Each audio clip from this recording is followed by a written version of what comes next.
Hi friends, welcome back to our channel Udaya's Andhra foods. Friends, ఈరోజు మన ఛానల్లో రెసిపీ వచ్చేసి ఎప్పుడు చేసుకున్నా సరే చపాతీస్ని సాఫ్ట్గా పొరలుగా మెత్తగా రావాలంటే ఎలా ప్రిపేర్ చేసుకోవాలో చూసేద్దాం. దానికోసం నేను 5 డిఫరెంట్ మెథడ్స్ని చూపించబోతున్నానండి. అదేవిధంగా ఆలూ పన్నీర్ కర్రీని సూపర్ టేస్టీగా కొత్త పద్ధతిలో మళ్ళీ తినాలనిపించే కర్రీని కూడా చేయించబోతున్నాను. అయితే ఈ వీడియోని స్కిప్ చేయకుండా చివరి వరకు చూడండి. ఈ సాఫ్ట్ చపాతీ తయారు చేసుకోవడం కోసం ముందుగా మీకు సరిపడా అంటే నేను ఒక పెద్ద సైజు కప్పు ఉండే గోధుమ పిండిని తీసుకుంటున్నానండి.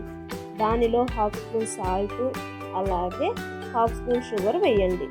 షుగర్ ఆప్షనల్ మాత్రమేనండి. వేయడం వలన చపాతీ సాఫ్ట్గా ఉంటుంది, అదేవిధంగా టేస్ట్ చాలా బాగుంటుంది.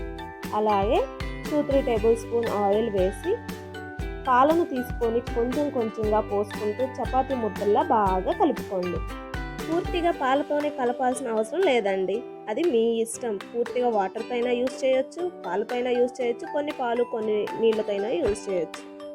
చూడండి, చపాతీ ముద్దలా ఇలా బాగా కలుపుకున్న తర్వాత కొంచెం ఆయిల్ తీసుకొని ఇలా చపాతీ ముద్దకు అప్లై చేసి మీకు కుదిరినంతసేపు నానబెట్టండి. మ్యాక్సిమం అరగంట ఉంటే బాగా సాఫ్ట్గా ఉంటుంది. చూడండి, అరగంట తర్వాత ఎంత సాఫ్ట్గా ఉందో కదా. మరోసారి కలుపుకొని 2 పార్ట్స్గా డివైడ్ చేసి ఒక పార్ట్ని తీసుకొని మీకు నచ్చిన సైజులో కట్ చేసి పెట్టుకోండి. ఇలా ముద్దల్లా ప్రిపేర్ చేసి పెట్టుకొని పొడి పిండిని చల్లుకుంటూ ఈవెన్గా చపాతీ కర్రతో స్ప్రెడ్ చేసుకోండి. ఇలా ఈవెన్గా స్ప్రెడ్ చేసుకున్న తర్వాత ఈ విధంగా వీడియోలో చూపిస్తున్నట్లు హాఫ్ నుండి ఇలా కట్ చేసి చుట్టూ రోల్ చేయండి. ఈ విధంగా రోల్ చేసి 2 హ్యాండ్స్ మధ్యలో పెట్టుకొని ప్రెస్ చేసి ముద్దలా చేసి పెట్టుకోండి. అలాగే ఎలా ఫోల్డ్ చేసుకోవాలో చూసేద్దాం. మనకు ఇది స్క్వేర్ షేప్లో వస్తుంది. వీడియోలో చూపిస్తున్న విధముగా మధ్యలోకి ఇలా మడిచి స్క్వేర్ షేప్లో చేసుకోవాలి. చూడండి, వీడియోలో చూపిస్తున్న విధంగా 5 డిఫరెంట్ షేప్స్లో ఫోల్డ్ చేసుకున్నారంటే చపాతీ అనేది పొరలుగా ఉంటుంది, చాలా సాఫ్ట్గా ఉంటుంది.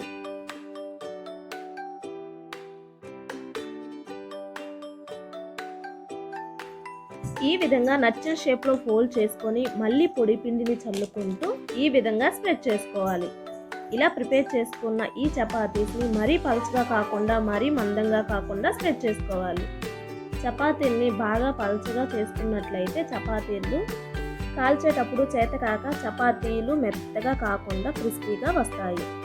అదే విధంగా మందంగా చేశారంటే చపాతీ పైన కాలిపోతుంది, లోపల పచ్చిగా ఉంటుంది. అందుకోసం మీడియంగా స్ప్రెడ్ చేసుకున్నారంటే ఎవరైనా చాలా బాగా చేస్తారు. ఇలా అన్ని చపాతీల్ని ప్రిపేర్ చేసుకున్న తర్వాత స్టవ్ మీద ప్యాన్ పెట్టుకొని హీట్ అయిన తర్వాత చపాతీ వేసుకొని ఆయిల్ స్ప్రెడ్ చేసి 2 సైడ్స్ బాగా కాల్చుకోవాలి.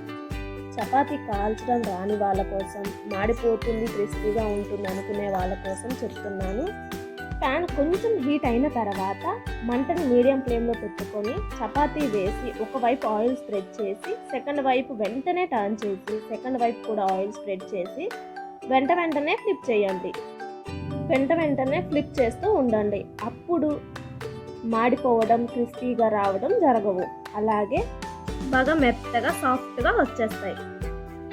ఈ చపాతీలోకి సూపర్ టేస్టీ కర్రీని ఎలా ప్రిపేర్ చేసుకోవాలో చూసేద్దాం. ఈ చపాతీలోకి సూపర్ కాంబినేషన్ అని చెప్పుకోవచ్చండి.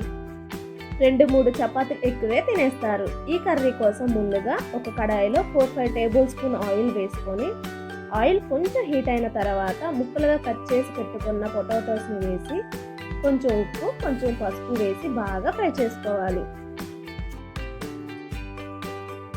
ఇలా బాగా రెడ్గా ఫ్రై అయిన తర్వాత ఫ్రై అయిన పొటాటోస్ని ఒక ప్లేట్లోకి తీసి పెట్టుకొని అదే ఆయిల్లో 1 స్పూన్ పోపు దినుసులు, సన్న ముక్కలుగా కట్ చేసుకున్న ఉల్లిపాయ ముక్కలను వేసి ఫ్రై చేసుకోవాలి. అదేవిధంగా కొన్ని పచ్చిమిర్చి కూడా వేసి 2 మినిట్స్ ఫ్రై చేసుకున్న తర్వాత 1 స్పూన్ అల్లం వెల్లుల్లి పేస్ట్, అలాగే కొన్ని కరివేపాకు రెమ్మలను వేసి 1 మినిట్ ఫ్రై చేసుకొని ముందుగా గ్రైండ్ చేసి పెట్టుకున్న టమోటా పేస్ట్ వేసి 2 మినిట్స్ ఫ్రై చేసుకోవాలి. ఇలా ఆయిల్ సపరేట్ అయ్యేంత వరకు ఫ్రై చేసుకున్న తర్వాత దీనిలో 1 స్పూన్ కారం, 1 స్పూన్ ధనియాల పొడి, హాఫ్ స్పూన్ మిరియాల పొడి వేసి బాగా కలుపుకోండి. ఇందులో మిరియాల పొడి అనేది టేస్ట్ని చాలా ఇస్తుంది, స్కిప్ చేయకుండా యాడ్ చేసుకోండి.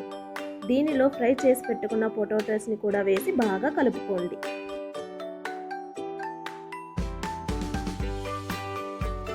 పొటాటోస్ ఫ్రై చేసినప్పుడు సాల్ట్ని యాడ్ చేసుకున్నాం కదా, దాన్ని బట్టి సరిపడంత ఉప్పుని యాడ్ చేసుకొని హాఫ్ గ్లాస్ వాటర్ యాడ్ చేసి కలుపుకొని పన్నీర్ ముక్కలను కూడా యాడ్ చేసి వాటర్ అబ్జర్వ్ అయ్యేంత వరకు కుక్ చేసుకుంటే సరిపోతుంది.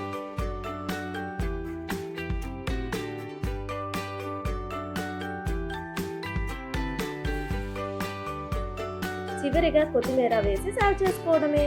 మీకు ఇంకొంచెం గ్రేవీ కావాలనుకుంటే మీరు ఇంకొంచెం ముందు గ్యాస్ ఆఫ్ చేసుకుంటే సరిపోతుంది. చూడండి ఎలా ఉంది, టేస్ట్ కూడా చాలా బాగుంటుందండి. తప్పకుండా మీకు నచ్చుతుంది. మీరు కూడా ట్రై చేసి మీ ఫీడ్బ్యాక్ని కామెంట్ రూపంలో తెలియజేయండి. అలాగే వీడియో నచ్చినట్లయితే లైక్ చేయడం మర్చిపోవద్దు. మీ యొక్క లైక్ మీ సపోర్ట్ నాకు చాలా important. So please do like, share and comment. అలాగే ఇలాంటి మరెన్నో టేస్టీ రెసిపీస్ కోసం మన ఛానల్ని సబ్స్క్రైబ్ చేయండి. Thanks for watching this video.